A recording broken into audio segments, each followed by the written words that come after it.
ज़रूरतमंद की मदद तो सभी करते हैं और सभी ने की भी होगी। किसी ज़रूरतमंद की मदद करना अच्छी बात है, लेकिन इस कहानी में जिस तरीके से मदद की है वो तरीका बहुत ही अच्छा है और दिल को छू ले ऐसा है।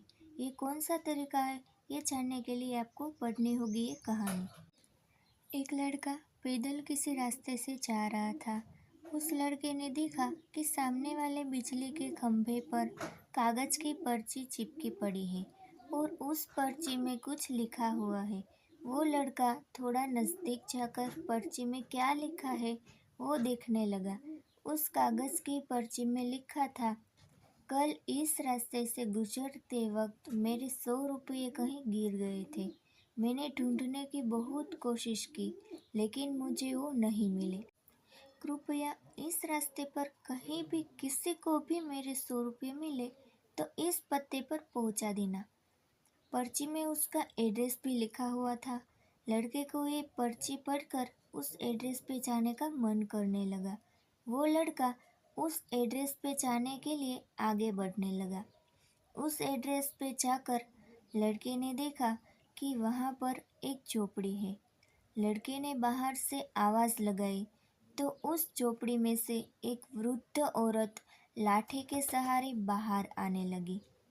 लड़के को पता चल गया कि कोई वृद्ध औरत सिर्फ अकेली ही इस झोपड़ी में रहती है।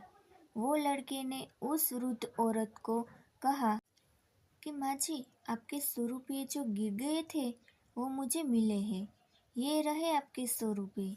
उस लड़के की बात सुनकर वो वृद्ध औरत रोने लगी और कहती है कि बेटा, अब तक करीब 15 या 20 लोगों मुझे 100 रुपये देकर जा चुके हैं। बेटा, मुझे ठीक से दिखाई भी नहीं देता है और मुझे पढ़ना लिखना भी नहीं आता है।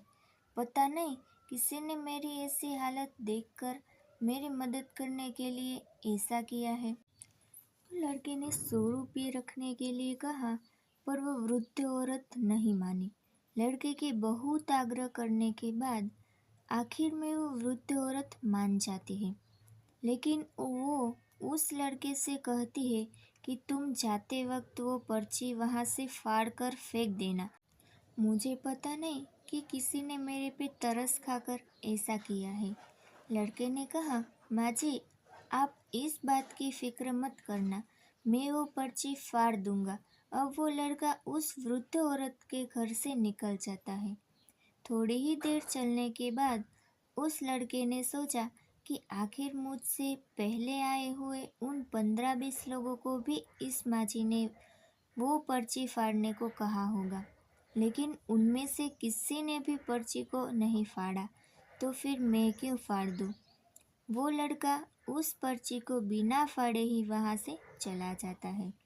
उस लड़के के मन में उस व्यक्ति के लिए बहुत ही आदर और सम्मान था जिसने ये तरीका ढूंढा था और इस ज़रूरतमंद वृद्ध औरत की मदद की थी।